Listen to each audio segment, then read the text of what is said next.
नमस्कार मेरे प्यारे साथियों। कैसे हैं आप सब लोग।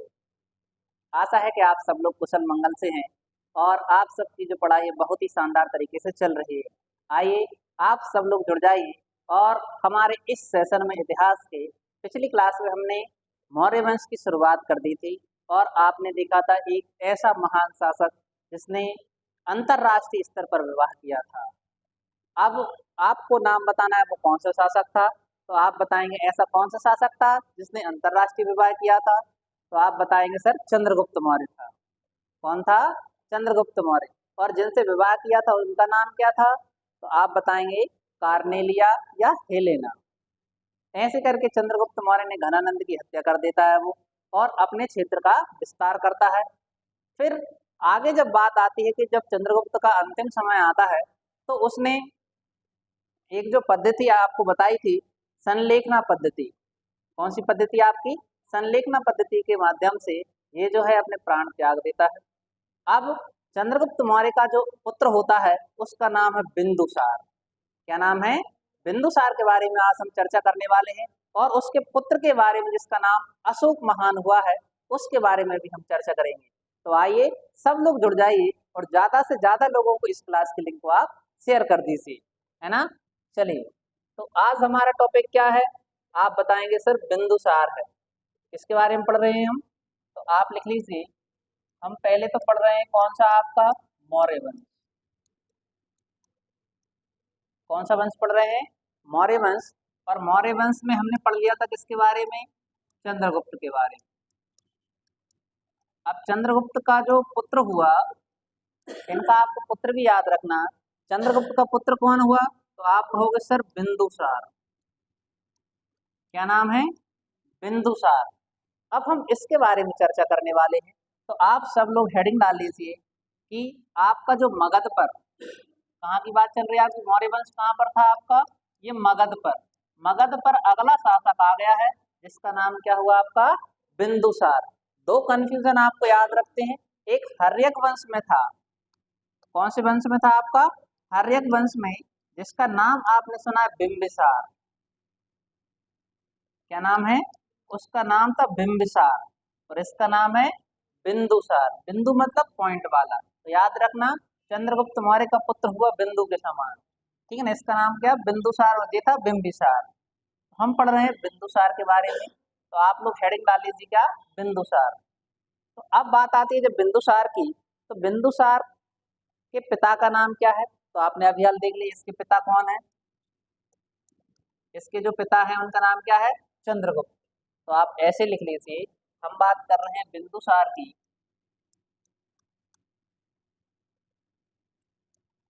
बिंदुसार, इसके पिता थे जिनका नाम क्या है? आप बताएंगे चंद्रगुप्त मौर्य। क्या नाम है? चंद्रगुप्त मौर्य। इनकी माता का नाम भी लिख लीजिए। तो इनकी जो माता थी उनका नाम है दुर्धरा। क्या नाम है? दुर्धरा। अब आपके मन में विचार आ रहा हो, सर आपने तो हेलेना से शादी करवाई थी। तो भैया ये राजा है। कौन है?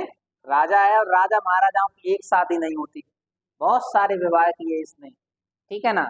जिनमें से एक का पुत्र था जिनके नाम था दुर्धरा। दुर्धरा का पुत्र हुआ क्या? जिसका नाम हुआ बिंदुसार। इसका जो समय बताया जाता है 298 से 273 ईसा पूर्व बताया जाता है। इसका समय क्या है? तो आप बताओगे इसका समय है, समय भी लिख लीजिए आप। इसका समय है 298 ईसा पूर्व से 278 ईसा पूर्व तक। ये किसका समय देखने को मिलता है आपको? तो ये समय था आपका बिंदुसार का कार्यकाल माना जाता है। ठीक है ना। अब क्या होता है, कुछ इतिहासकार जो हुए हैं तो इसको अलग अलग नामों से संबोधित किया है। तो अब हम बात करते हैं इसके अन्य नाम कौन कौन से हैं। इसकी बात करते हैं हम इसके अन्य नाम। कौन कौन से इसके आपको अन्य नाम देखने को मिलते हैं। पहला जो इसका, यूनानी इतिहासकारों ने इसे अमित्र घात कहा। क्या कहा है? अमित्र घात। क्या कहा है इसको? अमित्र घात का मतलब है इसको शत्रु विनाशक कहा है। क्या कहा है इसको? आप बताओगे सर इसको शत्रु विनाशक कहा गया, मतलब शत्रुओं का विनाश करने वाला। ठीक है ना। अब अगला इसको सिंह सेन भी कहा गया है। क्या कहा गया आपका? सिंह सेन। सिंह के समान दहाड़ मारने वाला। सिंह सेन क्यों कहा गया इसको? तो आप बताएंगे सिंह के समान दहाड़ मारने वाला इसको कहा गया है।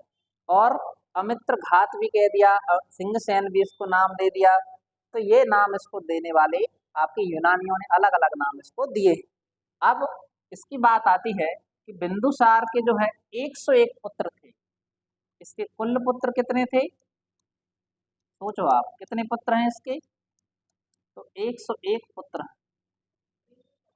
बिंदुसार नाम है बिंदु समान, लेकिन पुत्र देखो कितने हो गए उसके? 101 पुत्र हो गए हैं। 101 पुत्र जो थे इनमें सबसे बड़ा कौन था? तो आप बताएंगे इनमें जो सबसे बड़ा था उसका नाम था सुसीम। क्या नाम था उसका?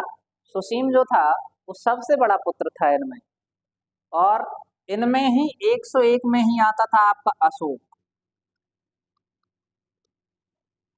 कौन आता था? अशोक आता था। अब इनमें अशोक महान। हाँ। अब देखिए अशोक जो इसका पुत्र हुआ इनमें ही 101 में ही एक और भी आता था जिसका नाम याद रखना। अशोक और एक सुसीम हो गया आपका। एक और आता था तिस्य। तिस्य। आगे पता पड़ेगा इन दोनों में क्या रिलेशन। तो आपको याद रखना सुसीम बड़ा पुत्र था। अब 101 है, एक किसी के तो होंगे नहीं, बहुत सारी रानियां थी, है ना। अब उनमें ही अशोक भी आया, तिस्य भी आया है। फिर इनके बारे में अपन आगे बात करेंगे। तो अभी क्या हुआ कि बिंदुसार जो था, अब देखिए इसके पिता शक्तिशाली हैं, पिता बड़े शासक रहे हैं जिन्होंने अंतरराष्ट्रीय विवाह किया हुआ है, तो अन्य देशों के साथ संबंध भी बन गए इनके। तो बिंदुसार ने क्या किया था? बिंदुसार ने जो आपके एक सीरिया के शासक थे। कहाँ के शासक थे? तो इतना याद रखना। अब इसके बाद हम बात करते हैं। बिंदुसार ने सीरिया के शासक, सीरिया के शासक। अब सीरिया के शासक कौन थे? तो उन शासक का नाम था एंटियोकस। क्या नाम था? एंटियोकस। सीरिया के शासक एंटियोकस को एक पत्र लिखा। भैया ने इनको क्या लिखा? एक, सीरिया एक देश है जो इधर पड़ता है आपके यूरोप के यहाँ पे, ठीक है ना, अन्य देश है आप। हाँ, अंतरराष्ट्रीय। अब एक पत्र लिखा। पत्र किसको लिखा है उसने? एंटियोकस को। अब बताओ आप किसी को पत्र लिखते हो तो उस पत्र में कुछ तो तुमने मांग की होगी या कुछ पूछना चाह रहे होगे। तो भैया ने उस पत्र में लिखा था कि हमें 3 चीजें भेजनी थी। पत्र में कितनी मांगी उसने? 3 चीजें की बात की, 3 चीजें मांगी। अब कौन सी 3 चीजें मांगी हैं वो आपको याद रखना। तो पहला भैया कहता है कि हमें भैया, अब हम इधर लड़ाई लड़ लड़ के बहुत परेशान हो गए हैं, पापा ने बहुत पैसा कमा दिया है, अब कोई खर्च करने वाला भी चाहिए कि नहीं चाहिए। तो इन्होंने कहा कि सबसे पहले तो हमें कहीं अब मीठी शराब भेजो तुम। कैसी शराब भेजना है? विदेशी मीठी शराब। विदेशी मीठी शराब।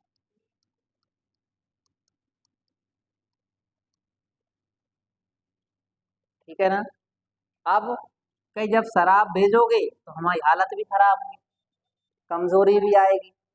तो अब जो है उसने सूखे मेवे, या जिसको सूखे अंजीर कहा जाता है, जिसको क्या मंगाया उसने? सूखे मेवे। जिनको आज हम बात करते हैं किसकी? अंजीर की बात करते हैं। अंजीर जो एक फल होता है, आपने देखा बहुत से लोग जिनको कमजोरी, अंदरूनी कमजोरी आ जाती है, उन्हें क्या दिए जाते हैं? अंजीर बताए जाते हैं। अब 2 चीजें मंगा ली उसने। तीसरा मांगा था उसने दार्शनिक। क्या मांगा था उसने? दार्शनिक मांगा था। तीसरा क्या मांगा उसने? एक दार्शनिक मांगा। दार्शनिक मतलब जो हमारे बारे में आए, खोजे, हमारे बारे में लिखे, ऐसा। ठीक है ना। हमारे शासन के बारे में हमारे पिताजी ने इतना क्षेत्र विस्तार किया है, तो कुछ तो उनके बारे में गुणगान करने के बारे में लिखना चाहिए कि नहीं। तो अब क्या हुआ, इधर के जो राजा थे जिनका नाम क्या था? एंटियोकस। अब उन्होंने कहा कि साहब ये मांग आपकी पूरी कर दी जाएगी, आपको शराब भिजवा दी जाएगी पेटी भर के, खूब पियो और खुश रहो। दूसरा, तबीयत खराब हो जाए तो अंजीर भी बेच देंगे, लेकिन हम दार्शनिक नहीं बेच पाएंगे। अब उसने कहा क्यों नहीं बेच पाएंगे? अब ये भी तो आपको पता हो कि बेच क्यों नहीं पाएंगे। उसने कहा कि हमारे इधर की भाषा अलग है और आपके इधर की भाषा अलग है।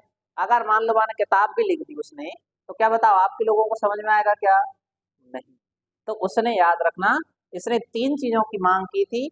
किससे? सीरिया के शासक एंटियोकस से। लेकिन उसने कितनी पूर्ति की थी? केवल दो ही की पूर्ति की थी। लेकिन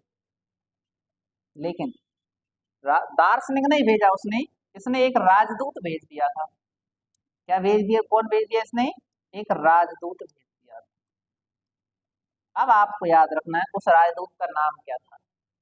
तो राजदूत का जो नाम था वो था आपका डायमेकस। कई बार पेपर में पूछा जाता है भैया कि आपके किसके दरबार में कौन सा राजदूत आया था। आपसे पूछा जाएगा मेगास्थनीज किसके दरबार में आया था, आप बताओगे चंद्रगुप्त मौर्य के दरबार में। डायमेकस किसके दरबार में आया है, तो आप बताओगे बिंदुसार के दरबार में आया है। ये आपके क्वेश्चन पेपर में बनते हैं, फैक्ट टू फैक्ट पूछ लेते हैं वो आपसे कि डायमेकस जो राजदूत था ये कहाँ का राजदूत था? सीरिया का। ये किसके दरबार में भारत में आया था? उस समय शासन किसका था? आप बताओगे बिंदुसार का शासन था। किसका शासन था? बिंदुसार का। अब एक और क्वेश्चन भी याद रखना, अगर पूछा जाए भारत का प्रथम सिजेरियन शासक किसको कहा जाता है, तो आप बताओगे बिंदुसार को कहा जाता है। तो लिख लेना इसको ही। यह है भारत का प्रथम सिजेरियन शासक।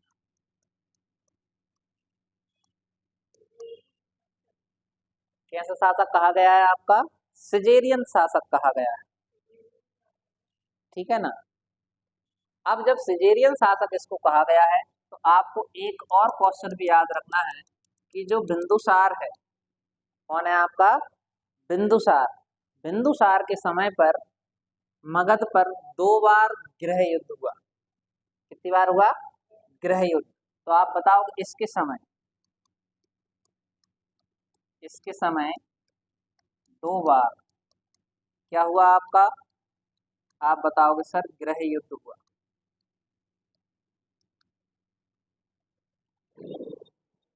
कितनी बार हुआ है? दो बार गृह युद्ध हुआ। ठीक है ना। अब जब दो बार युद्ध हुआ तो पहली बार कौन दबाने गया था और दूसरी बार कौन दबाने? शासक है बिंदुसार। जब गृह युद्ध हुआ यानी जनता में असंतोष फैल गया था आपका। जनता में क्या फैल गया था? असंतोष के कारण पहली बार जो गया था उसका नाम था सुसीम।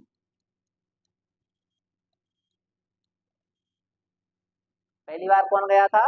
सुसीम। और ये असफल रहा दबाने। कैसा रहा आपका सुसीम भैया? असफल रहा। इसने जो विद्रोह था उसको नहीं दबा पाया था या शांत भी नहीं कर पाया था। ठीक है ना। दूसरा अगर पूछा जाए दूसरी बार कौन गया था, तो दूसरी बार जाने वाला था उसका नाम था अशोक। दूसरी बार कौन गया आपका? अशोक वहां पर जाता है और वो जो है इस युद्ध को दबा देता है, जो गृह युद्ध आपका चल रहा था। अब उस गृह युद्ध के बाद अशोक के मन में एक जिज्ञासा जागृत होती है कि भाई मेरे 101 खुद थे आपके, आप में के 101 टोटल भाई थे वो, और अब उसके अशोक को मिलाकर 101 थे। अब बचे हुए उसके 100 भाई। वो कहता 100 भाइयों में मैं अकेला ऐसा शक्तिशाली हूँ जो मैं इसको दबा पाया। उसमें अंदर से कॉन्फिडेंस आया। कॉन्फिडेंस आने के बाद उसने सोचा क्यों ना मैं ही राजा बन जाऊं। क्या बन जाऊं मैं? खुद भी तो राजा बन सकता हूं मैं। तभी तो उसने शक्ति प्रदर्शन किया। शक्ति प्रदर्शन किया तो जी सफल हो गया था आपका। कैसा हो गया आपका? सफल हो गया। तो भैया जब जी सफल होता है आपका, तो सफल होने के बाद अशोक के मन में जो था शासक बनने की प्रति जिज्ञासा जागने लगी, और धीरे धीरे करके अब वो षड्यंत्र रचने लगा। क्या करने लगा था? षड्यंत्र रचने लगा। तो याद रखना 4 वर्षों तक, कितने वर्षों तक? 4 वर्षों तक गृह युद्ध चला इनके अंदर। कितने वर्षों तक? 4 वर्षों तक। और इसने अपने 99 भाइयों को मार दिया। याद रखिए आप, नाम है अशोक, जिसके घर पर शोक ना हो। अशोक का अर्थ क्या होता है? जिसके घर, जिसको किसी बात का शोक ही ना हो। और शोक क्यों होगा? जब अपने 99 भाइयों को मार दिया उसने, उसे किसी बात का डर नहीं लगता था, है ना। अब आपको याद रखना, दोनों को दबा दे, असफल हो गए आपके। सुसीम असफल हुआ, अशोक सफल हो गया आपका। इसके बाद अब हम बात करते हैं, बिंदुसार जो था किस धर्म को मानता था। तो याद रखना, किसकी बात कर रहे हैं हम? बिंदुसार। बिंदुसार आजीवक धर्म का को मानता था। ये किस धर्म को मानता था आपका? आजीवक धर्म। इसने जो है आजीवक धर्म या आजीवक संप्रदाय को अपनाया था। आजीवक मतलब जो नियतिवादी होते हैं। कैसे होते हैं? जो नियतिवादी होते हैं, वो आजीवक संप्रदाय को इसने अपनाया था। लेकिन आपके मन में एक क्वेश्चन आएगा कि बिंदुसार ने किसको अपनाया? आप कहोगे आजीवक धर्म को। इसके पिता ने किसको अपनाया था? पिता कौन थे इनके? चंद्रगुप्त मौर्य। तो चंद्रगुप्त मौर्य ने किस धर्म को अपनाया था? आप बताओगे जैन धर्म।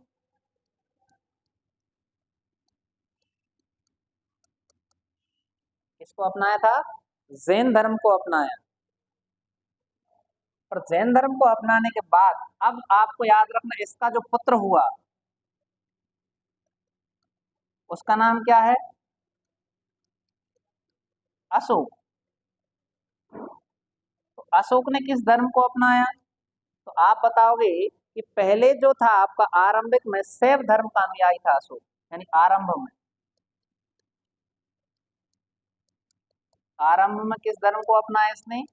तो आप बताओगे शैव धर्म का अनुयायी था। किस धर्म का अनुयायी था आपका? शैव धर्म को अपनाया। भगवान शंकर को मानता था ये। लेकिन बाद में, बाद में बाद में चलकर आगे चल के ये बौद्ध धर्म का अनुयायी हो गया।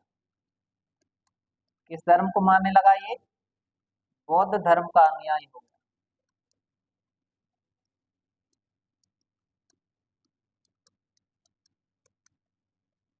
किस धर्म का अनुयायी हो गया था आपका? आप बताओगे आगे चल के जो है ये बौद्ध धर्म का अनुयायी हो गया।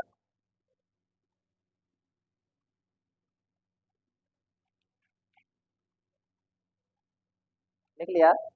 अब देखिए, ऐसे करके जो हमने थोड़ा सा बिंदुसार के बारे में पढ़ लिया, जो आपके पेपर ओरिएंटेड क्वेश्चन बनते हैं उन सब के बारे में हमने देख लिया है। ऐसे करके आगे चल के आपको बिंदुसार की मृत्यु हो जाती है। क्या हो जाती है? मृत्यु हो जाती है। और मृत्यु होने के बाद अगला जो शासक आता है, तो आप बताओगे इसका जो उत्तराधिकारी हुआ।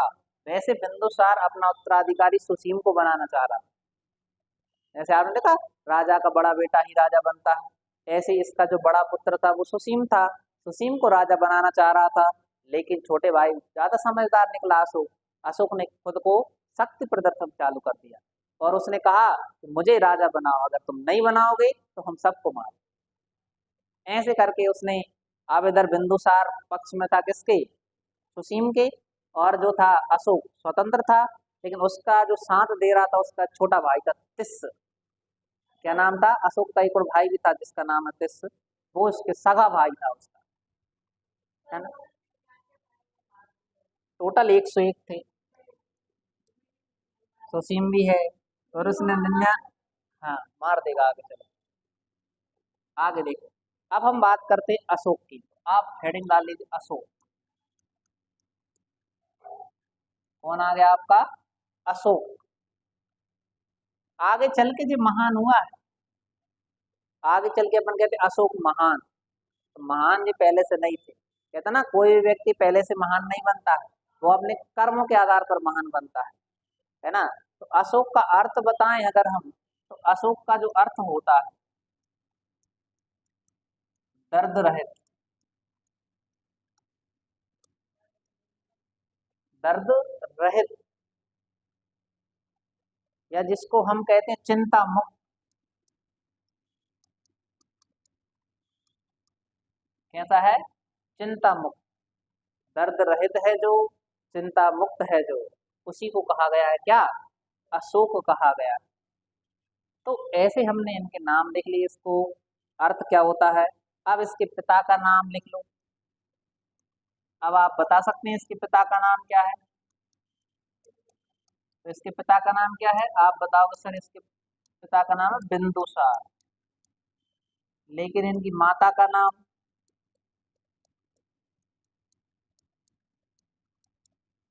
माता का नाम भी आपको याद रखना। इनकी माता का नाम था सुभद्रांगी।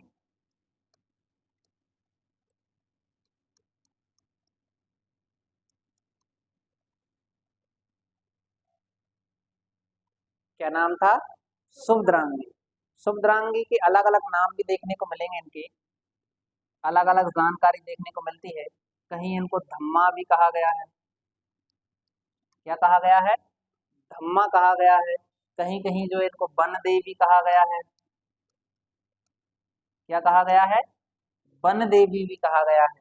धम्मा, वन देवी, या आप कहोगे एक और नाम है जनपद कल्याणी के नाम से भी इनको जाना जाता है। क्या कहा जाता है? जनपद कल्याण।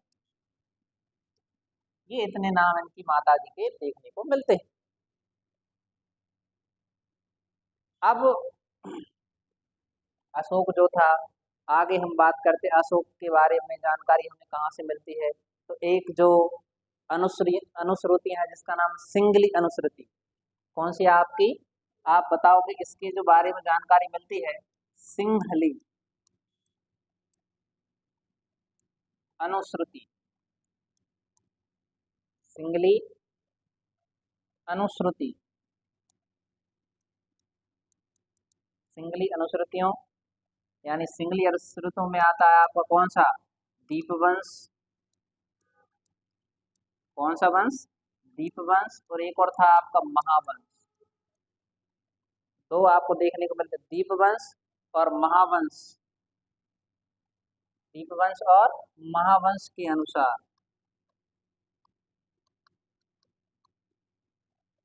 राजा बनने से पूर्व,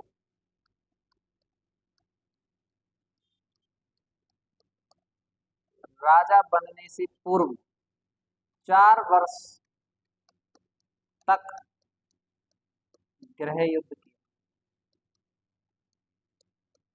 ये आपको याद रखना। कौन सी अनुश्रुति है आपकी? आप बताओगे सिंगली अनुश्रुति।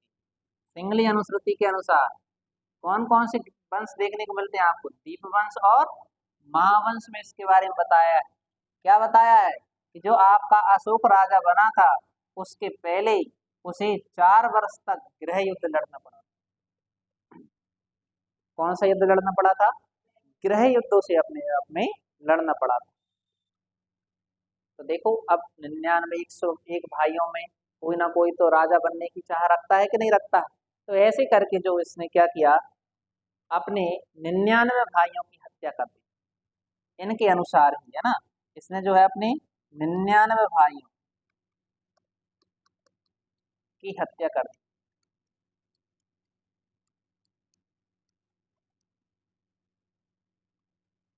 कितने भाइयों की हत्या कर दी इसने? 99 भाइयों की हत्या कर दी। और अपने सगे भाई, इधर और लिख सकते हैं, और अपने सगे भाई, सगे भाई का नाम भी याद रखना। सगे भाई तिस को जीवित छोड़ा।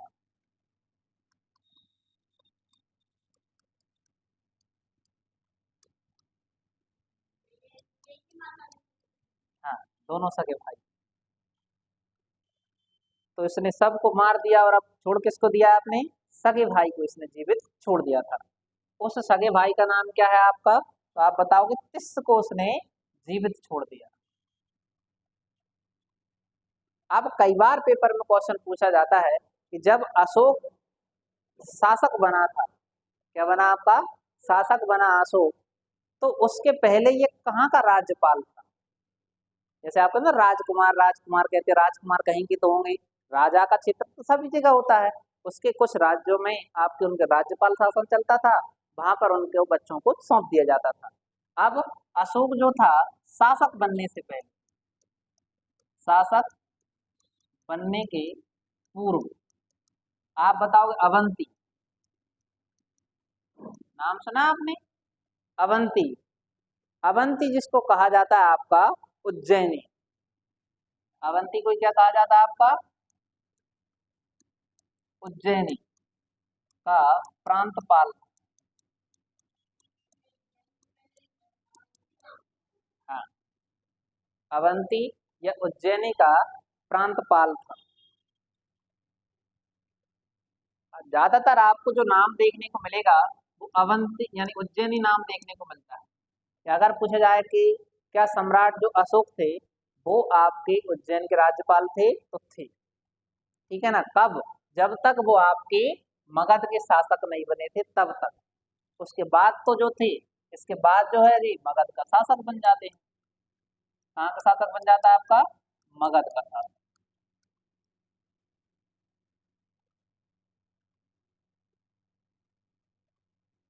लिख लिया? अब हम बात करते हैं कि अगले समय में, यानी जो अशोक था आपका, अशोक को जो है प्रारंभिक समय,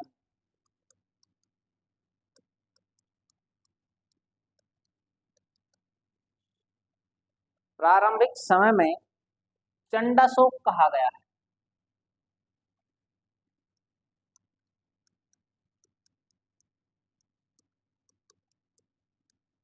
चंडाशोक व कामाशोक कहा गया है।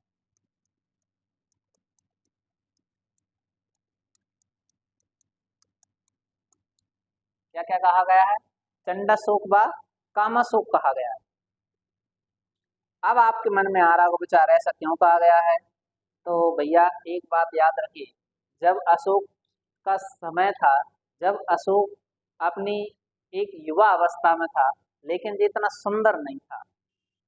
कैसा नहीं था?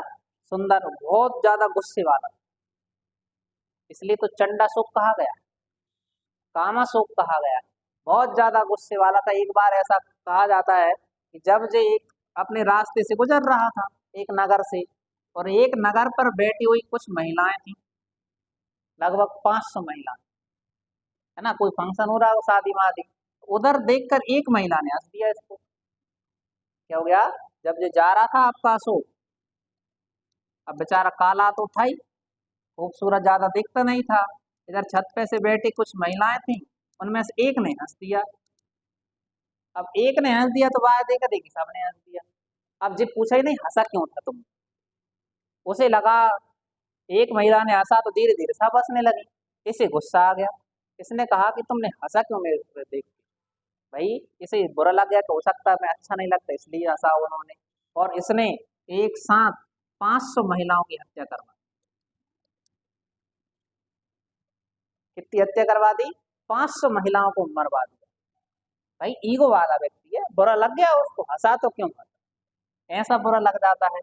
इसने अपने समय में सोचो, जो व्यक्ति अपने 99 भाइयों को मार सकता है, तो क्या इन 500 महिलाओं को मारना बड़ी बात? भाइयों को मारना सबसे ज्यादा दुखदायी होता है, बाहर के लोगों को मारना कोई दिक्कत वाली बात नहीं। ऐसे ही जो हुआ, इसने 500 महिलाओं की हत्या करवा दी थी, इसलिए इसको चंडाशोक कहा गया। क्या कहा गया है? चंडाशोक कहा गया, मतलब अत्यधिक क्रोध वाला कहा गया है इसको। अब आगे देखिए, जब अत्यधिक क्रोध वाला कहा गया है, तो अब जो शासक बना था अशोक आपका, क्या बना आपका? शासक बनने से पूर्व, शासक बनने से पूर्व अशोक ने खस, एक जगह का नाम, खस व नेपाल तक अपने क्षेत्र का विकास किया, अपने क्षेत्र का विस्तार किया। कहाँ तक विस्तार कर दिया उसने? अपने खस और नेपाल तक जो था अपने क्षेत्र का विस्तार किया इसने। अब क्या होता है, अशोक का समय धीरे धीरे बीतता जाता है, बीतता जाता है, और इसने जो था विस्तारवादी नीति को अपनाया। किसको अपनाया इसने? विस्तारवादी नीति को अपनाया। विस्तारवादी नीति मतलब हर जगह हमारा ही शासन होना चाहिए। अब ऐसा सोचकर इसने विस्तारवादी नीति अपनाई। अब नीति अपनाने के बाद आपका जो अशोक था उसने अपनी सेना भेज दी।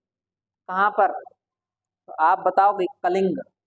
कलिंग जो एक राज्य हुआ करता था जिसको वर्तमान अपन उड़ीसा और आंध्र प्रदेश के पास में बता सकते। इस समय उसने उस तरह अपनी कलिंग कलिंग पर जो है इसने अपनी सेना भेजी और उसने कहा कि आप आत्मसमर्पण कर दीजिए और ये कहिए कि हम आपके दायरे में आते हैं और आप ही हमारे राजा हो। और कलिंग के जो राजा थे, है ना, उन्होंने इसकी बात को स्वीकार नहीं किया। क्या हो गया आपका? तो इसने उन्होंने इधर के जो राजा थे यानी जो शासक थे उन्होंने इसकी बात को नहीं सुना। और शासक का नाम था नंदराज।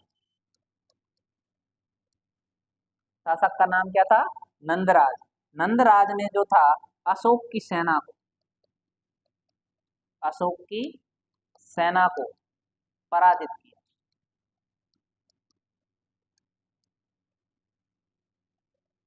किसने पराजित कर दिया? नंदराज। छोटी सी सेना भेजी थी उसने, अब इन्होंने पराजित कर दिया। अब जब पराजित किया तो बताओ अशोक शांत बैठेगा? आप बताओ, खुद सोच के बताइए। जब कोई किसी की सेना को मारेगा तो वो राजा शांत बैठेगा क्या? और वो ऐसा राजा जो प्रचंड गुस्से वाला है। अब जब क्या हुआ, अशोक की सेना पराजित हो गई। पराजित होने के बाद अब अशोक स्वयं जाता है। कहाँ पर? कलिंग युद्ध। क्या होगा आपका? कलिंग युद्ध। और इतना घमासान युद्ध होता है जहां पर बीवी बच्चे उनके बुजुर्ग सब लोगों को कत्लेआम का आदेश दे दिया उसने। कह दिया सब, एक भी बच्चा, न बूढ़ा, न महिला, न पुरुष, कोई नहीं बचना चाहिए। अब सोचो, इतना बड़ा शासक जिसके दादाजी दूसरे देशों से तक लड़ाई लड़ाए हैं, उस क्या जी आपका कलिंग जीत पाएगा क्या वहां से? जिसके पास चतुरंगिनी सेना है उनसे जीत पाएगा कलिंग आपका? नहीं। तो जहां देखो वहां कत्ल ही कत्ल हो गए, आपके लाशें पड़ी हुई। अब लाशों को देखते हुए अब जो कुछ महिलाएं बची हुई थी, कौन बच गए आपकी? कुछ महिलाएं, उनके जो पति थे वो सेना में थे, वो मारे गए। अब महिलाएं आई आपकी। इधर बैठा हुआ था आपका कौन? जिसका नाम है चंडाशोक, यानी बोले तो अशोक। अशोक के सामने आती है कौन? महिलाएं। महिलाएं आती हैं। महिलाओं के बाद इधर कुछ बुजुर्ग आते हैं। कौन आते हैं? बुजुर्ग आते हैं और कुछ बच्चे भी। वे अशोक के सामने आकर आत्मसमर्पण कर देते हैं और इच्छा मृत्यु मांगते हैं। क्या मांगते हैं? इच्छा मृत्यु। वो अशोक से कहते हैं कि महाराज हमें भी इच्छा मृत्यु दे दीजिए आप। क्या मांग रहे हैं? इच्छा मृत्यु। क्यों मांग रहे हैं? अब अशोक ने कहा तुम्हें क्या दिक्कत है? तो उसने कहा कि हमारे ना तो पति बचे हैं अब जिनके लिए हम जिए, इधर कहते हमारे जब बच्चे ही नहीं बचे हैं हम जी कर क्या करेंगे, आप हमें भी मरवा दीजिए। और जब अशोक जाता है युद्ध भूमि में तो वहां पर चारों तरफ लाशें ही लाशें देखता है, खून ही खून फैला हुआ था। इसको देखकर आप सुनते अशोक का हृदय परिवर्तन हो गया। क्या हो गया था अशोक का? हृदय परिवर्तन। और इसलिए जो अपन कहते हैं कलिंग युद्ध को ही अशोक का अंतिम युद्ध माना गया था। इसके बाद उसने युद्ध लड़ना बंद कर दिया था। यानी अब जो हम पढ़ रहे हैं उसका नाम है आपका कलिंग युद्ध। कौन सा युद्ध पढ़ रहे हैं? जो इसके जीवन की सबसे बड़ी घटना थी, जिसने अशोक, जो ऐसा व्यक्ति जिसका चंडाशोक कामाशोक कहा जाता है, जो बहुत ज्यादा गुस्से वाला व्यक्ति था, कैसे चलकर वो किस घटना के कारण आपका उसका हृदय परिवर्तन हो गया और अब वो युद्ध की बात ही नहीं करता, शांत प्रिय हो गया। तो वो युद्ध था कौन सा आपका? कलिंग युद्ध। तो आप लोग हेडिंग डाल लीजिए, उसका नाम है कलिंग युद्ध। अब हम किस युद्ध की बात कर रहे हैं? कलिंग युद्ध की बात कर रहे हैं।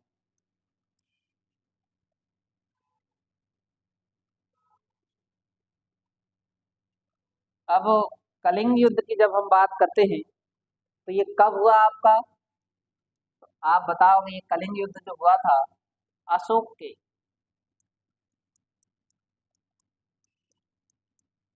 राज्याभिषेक,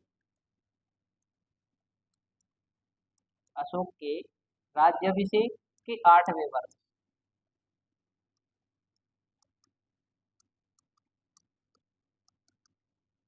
कौन से समय हुआ था आपका? अशोक के राज्याभिषेक के 8वें वर्ष में हुआ था ये, ठीक है ना। अगर हम समय बताना चाहें तो 261 ईसा पूर्व।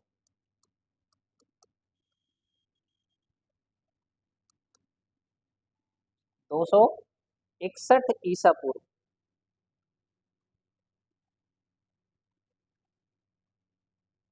ठीक है ना। अब आपसे अगर पूछा जाए कि जो अशोक का राज्याभिषेक कब हुआ था, ये तो अपन ने बात की है किसकी? कलिंग युद्ध की। किसकी बात की अपन ने? कलिंग युद्ध कब हुआ? 261 ईसा पूर्व।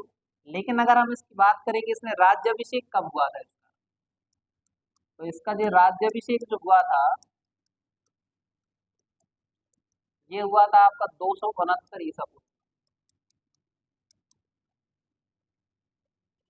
269 ईसा पूर्व में इसने अपना राज्याभिषेक करवाया था, ठीक है ना।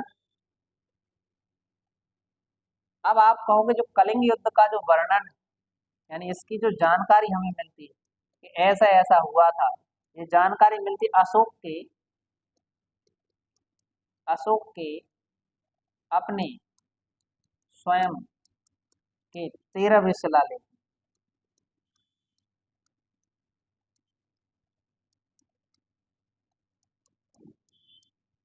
कहाँ से मिलती है? अशोक के अपने स्वयं के 13वें शिलालेख में इसका उल्लेख किया गया है कि भाई ऐसा कलिंग युद्ध हुआ था और ऐसा प्रभाव उस पर पड़ा था। और कहाँ से जानकारी मिलती है आपको?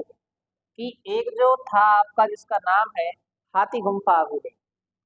कौन सा अभिलेख है? तो आप बताओगे हाथी गुम्फा अभिलेख। हाथी गुम्फा अभिलेख, ठीक है ना। इसमें दिया गया है कि जो कलिंग का शासक था, कलिंग का शासक, उसका नाम था नंदराज। क्या नाम था शासक का? नंदराज नाम। ऐसा जानकारी मिलती है। अगर आपसे कोई पूछ ले कि बताओ कलिंग का शासक कौन था? नंदराज। जानकारी कहाँ मिली है? तो आप बताओगे खारवेल के हाथी गुम्फा अभिलेख। खारवेल, खारवेल का है ये हाथी गुम्फा। यहाँ से हमें ऐसी जानकारी मिलती है। और जो कलिंग युद्ध था ये अशोक का अंतिम युद्ध था। तो आप बताएंगे यह युद्ध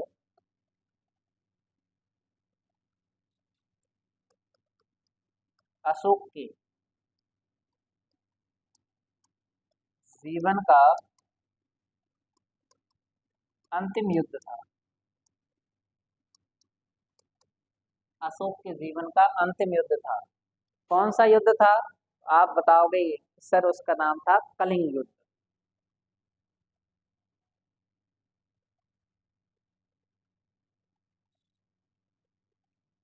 लिख लिया?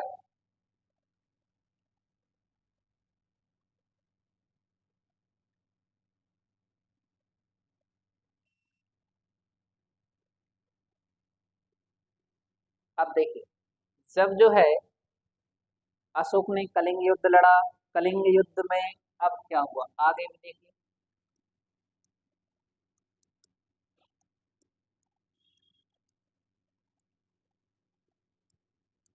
इसमें अब अशोक ने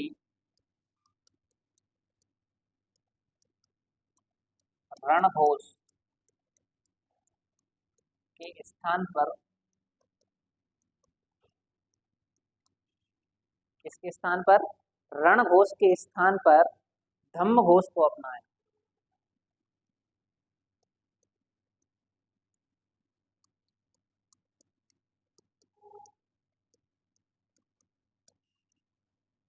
तो आपको याद रखना कि अशोक ने जो है रण घोष के स्थान पर, रण घोष मतलब अपन युद्ध के लिए घोषणा कर दीजिए, आगाज कर दीजिए, जाइए लड़ाई लड़िए।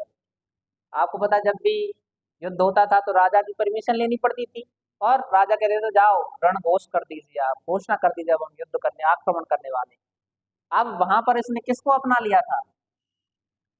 धम्म घोष को अपना लिया। किसको अपनाया था? धम्म घोष। धम्म घोष का मतलब होता है समाज सेवा।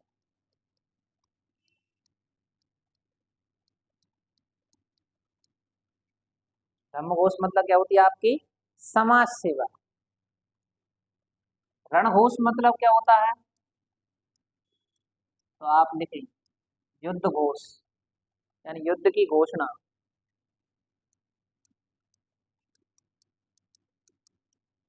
तो आपको याद रखना है युद्ध घोष के स्थान पर उसने क्या बनाया? उसने धम्म घोष यानी समाज सेवा को अपने बनाया। जैसे आपको पता है धम्म घोष कहाँ से आया आपका? तो बौद्ध धर्म में। बौद्ध धर्म में त्रिरत्न, कितने रत्न है? त्रिरत्न, जिसको आपने कहा है बुद्ध, धम्म और संघ। बुद्ध, धम्म और संघ, तीन चीज है जिनमें से इसने धम्म घोष का पालन किया। देख लिया? अब क्या होता है, जब इसने धम्म घोष का ऐलान कर दिया है कि अब हम युद्ध नहीं लड़ेंगे, अब हम क्या करेंगे? केवल समाज सेवा करेंगे। अब इसकी जानकारी कहाँ मिली?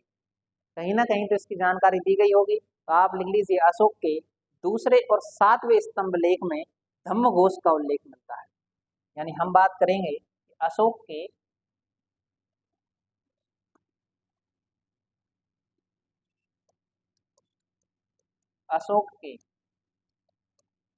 दूसरे व 7वें स्तंभ लेख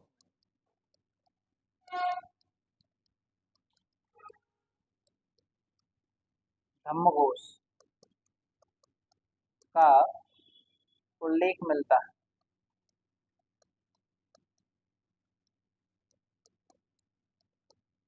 किसका उल्लेख मिलता है? आप बताओगे धम्म घोष का उल्लेख। धम्म घोष का जो उल्लेख है, धम्म घोष का उल्लेख कहाँ मिलता है? 7वें और दूसरे स्तंभ लेख। ये अपने याद रखना।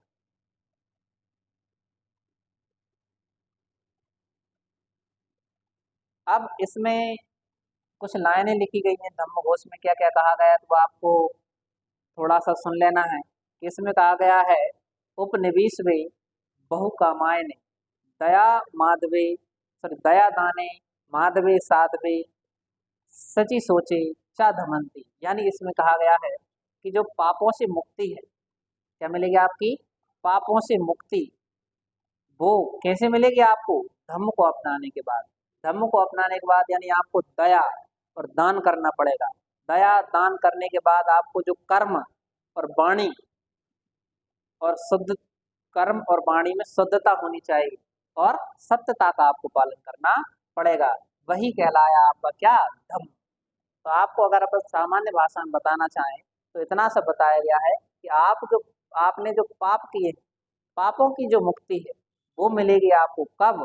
तो आप कहोगे जब आप दया आपके अंदर होगी। क्या होगी? दया भाव होना चाहिए। आप दान करने चाहिए। क्या करना चाहिए आपको?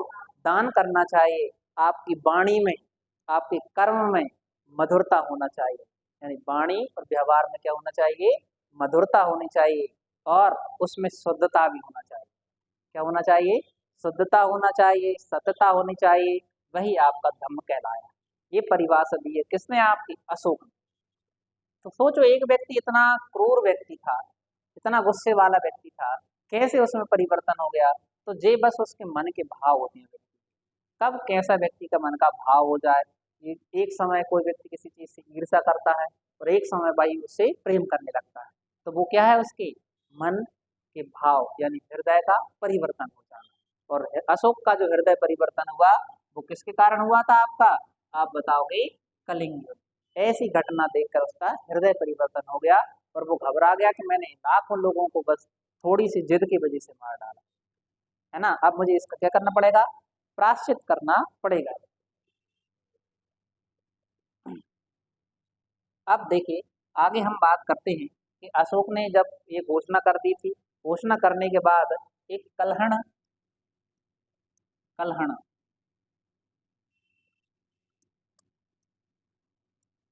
कलहण की जो पुस्तक है उसका नाम है राजतरंगिणी। क्या नाम है? आप बताओ। कलहण की जो पुस्तक है उसका नाम क्या है? राजतरंगिणी के अनुसार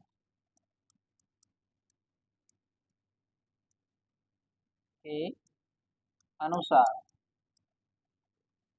राजतरंगिणी के अनुसार अशोक ने श्रीनगर यानी अशोक ने के अनुसार अशोक ने झेलम नदी के किनारे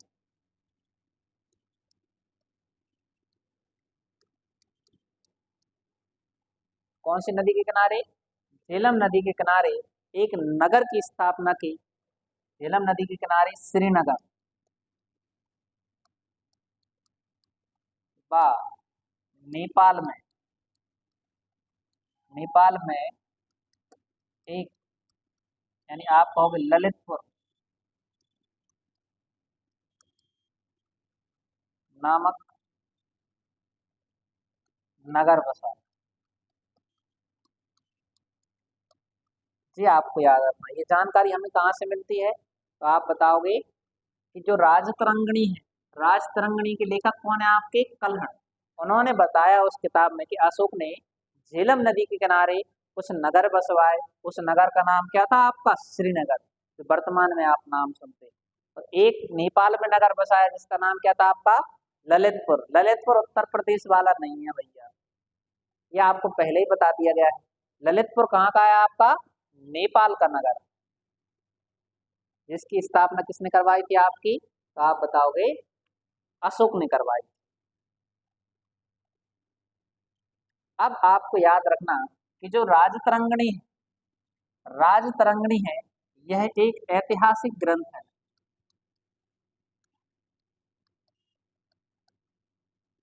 ऐतिहासिक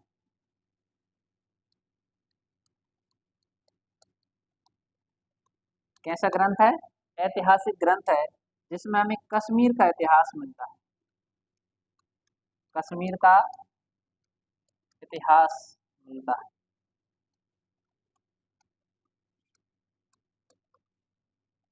क्या मिलता है अपने? कश्मीर का इतिहास मिलता है। किसमें मिलता है आपको? आप बताओगे। कल्हण की जो है राजतरंगिणी में इसकी जानकारी हमें मिलती है। और आगे हम बात करते हैं कि जो अशोक ने जो है, अब देखिए बौद्ध धर्म का प्रचार प्रसार चालू कर दिया। बौद्ध धर्म को उसने अपना लिया है। अपनाने के बाद अब उसका प्रचार करेगा। प्रचार तो हमें पता सबसे पहले घर वालों से शुरुआत होती है। किससे इसकी शुरुआत की जाती है? घर वालों से ही इसके प्रचार की शुरुआत की जाती है। और इसने जो अपने पुत्र थे, एक का नाम पुत्र का नाम था महेंद्र और पुत्री का नाम था संघमित्रा। तो आप लिख लीजिए अशोक ने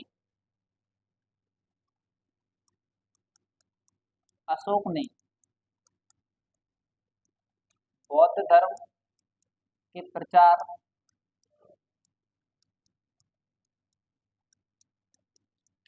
प्रसार के लिए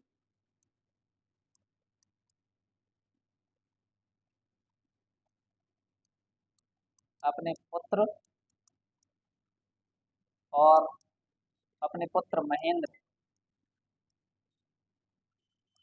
तथा पुत्री संघमित्रा, अपना पुत्र, उसके पुत्र का नाम क्या है? महेंद्र, और पुत्री का नाम क्या है? संघमित्रा, को श्रीलंका भेजा।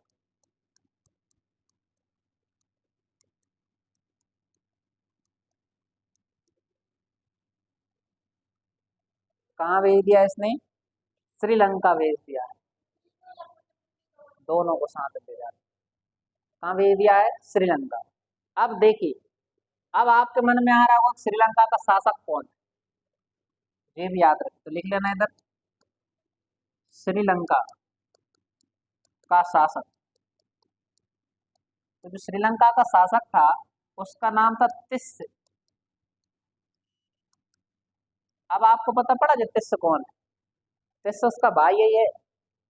अब उसने कहा कि अपने बच्चों से कहा, जाओ चाचा के इधर जाओ और बौद्ध धर्म का प्रचार करना है। किसका प्रचार करना है? बौद्ध धर्म का प्रचार प्रसार आपको करना है। और ऐसा हमें जानकारी कहाँ से मिलती है? तो आप बताओगे, श्रीलंका जो है, कौन सा आपका? श्रीलंका, ये सिंघली द्वीप पर है। ये भी आपको याद रखना, श्रीलंका कहाँ पर है आपका? सिंघली द्वीप पर है, ये आपको याद रखना। अब आपने वो एक और पढ़ा था, सिंघली अनुश्रुतियां हैं, दीपवंश महावंश हैं आपके, वो सब लिखे गए हैं आप। लेकिन अगर आपसे कोई पूछ ले कि जो श्रीलंका था वो किस द्वीप पर है आपका, उस द्वीप का उस समय नाम दिया जाता था सिंघली द्वीप। अभी तो श्रीलंका के नाम से जाना जाता है, पहले सिंघली द्वीप के नाम से इसको जाना जाता था, जो वर्तमान श्रीलंका है आपका। ठीक है ना? तो यहाँ तक की जो क्लास है, क्या? हाँ, सिंघली द्वीप ही था आपका, अलग अलग महाद्वीपों के नाम से इसको जाना जाता था। अभी वर्तमान लंका के नाम से, क्योंकि लंकापति रावण थे, उसे उस समय लंका कहते थे भगवान राम के समय। लेकिन पूछा जाता है वो किस द्वीप पे है, आप बताओ, तो सिंघली द्वीप पर। हाँ, द्वीप पर, क्योंकि समुद्र के चारों ओर घिरा हुआ है ना वो आपका। तो ये क्लास अपनी यहाँ तक हो गई है। इसके बाद जो है अगली क्लास में हम पढ़ेंगे कि आपका जो बोधि वृक्ष है, क्या है आपका? ये अपने साथ बोधि वृक्ष भी ले गए थे वहां पर। कहाँ ले गए? श्रीलंका। और लगा दे, जो भगवान बुद्ध को जिस वृक्ष के नीचे ज्ञान की प्राप्ति हुई थी, है ना? अब इसके बारे में जो है आगे हम पढ़ेंगे कब कब आपको बोधि वृक्ष को कटवा दिया गया है और आगे कब कब जाके उन्होंने इसकी स्थापना की, है ना? तो मिलते हैं ब्रेक के बाद। धन्यवाद।